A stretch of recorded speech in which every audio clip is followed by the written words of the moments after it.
Hey moms, did you know that your child has a learning style? Stay tuned and find out what it is. All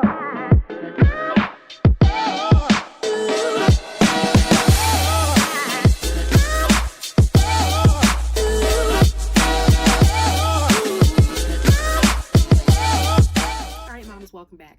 One of the first tasks I go over with my moms who are new to homeschooling is to learn about the various learning styles and determine which one applies to your child.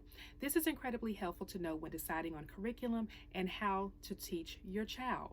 It's not that your child doesn't want to learn, it's just that they have a special way of learning. And once you know that, it makes this homeschooling journey even more rewarding.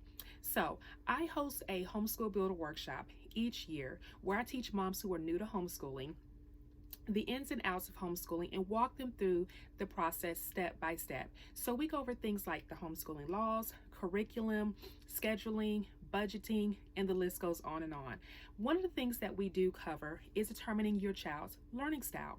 So I'm going to share that snippet right here with you so that you can make the informed decision when you are purchasing curriculum and choosing your homeschooling method.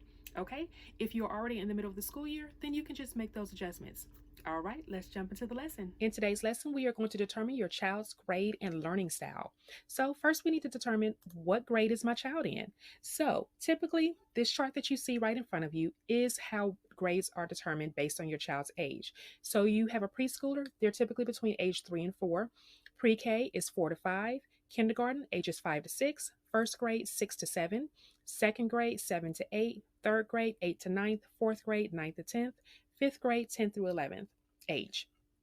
And then you see it kind of correlate with middle school and high school. Now, the reason that we have like the 3 to 4, 4 to 5, and that age gap is that depends on when your child turns that age in a year. So that's why we have that determining factor where sometimes you'll have seniors in high school who graduated 17 and some who graduated 18. Just depends on when their birthday is. And so some things that I want you to remember is that most homeschool families tend to focus more on the foundational learning, reading, writing, arithmetic. That is pretty much our basis for our homeschool. During the early years of homeschooling, this is primarily during grades preschool through fifth grade, with some grade level work overlapping each other, and that's totally okay. Also, I want you to keep in mind the grade level can become relevant as it pertains to social activities or if you have plans on transitioning your child back into a public or private school setting at a later time, right? And that is important because I know some parents will go into homeschooling and kind of disregard the grade. That only works if you do not have intentions of later transitioning your child back into public or private school. If you do, you definitely want to make sure that you keep them on grade level because that can affect them to where when they do make that transition, they can actually be held back a grade or two. And that is something that you definitely don't want to happen. So keep that in mind. If you're unsure about your child's grade level, we have a link on our website that breaks down the recommended developmental milestones a child should be exhibiting based on their grade level. So the next part is determining how does your child learn, right?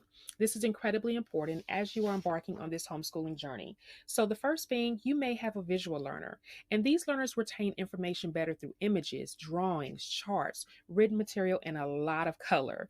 And so different ways that you can teach this learning style is through jigsaw puzzles, Legos, blocks, board or memory games, short films, stage plays, picture books, a lot of hands-on learning, and absolutely through traveling. I can definitely relate to this as I am a visual learner myself.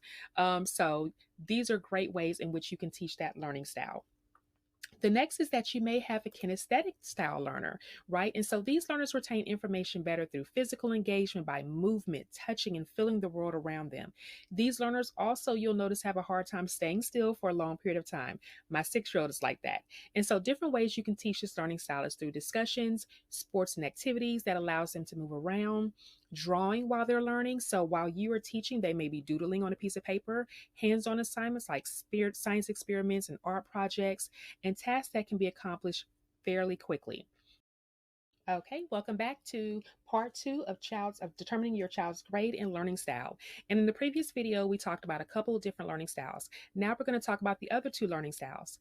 The next one being the auditory learner. So these learners retain information better through spoken word and discussions instead of lecture-based teaching. So here's some few ways in which you can teach this learning style: through memory and word games, trivia, music, audiobooks, and definitely a lot of verbal instruction. So this type of learner definitely requires a great deal of patience.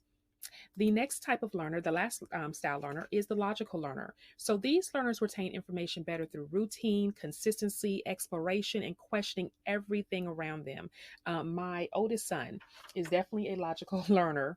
And so ways that I teach him in this learning style is through word puzzles, machinery by breaking things down and putting them back together. So think of like computers, televisions, things like that, science experiments, computer learning games, books, and definitely through assignments and projects that are goal oriented. And so the task that you have is to determine, based on what you have learned, what's your child's current developmental capacity to determine their grade level if you don't already know it, right?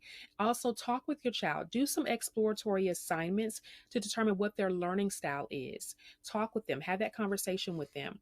Then finally, I want you to notate both your child's grade level and learning style inside of your homeschool planner for easy reference. Okay, moms, welcome back. Hopefully that was incredibly informative for you. If you have any questions, drop them below in the comments. Also, if you would like to purchase the workshop, the Homeschool Builder Workshop, head on over to www.realmomsofhomeschooling.com and click on the On Demand tab. All right, I'll see you in the next video. Bye.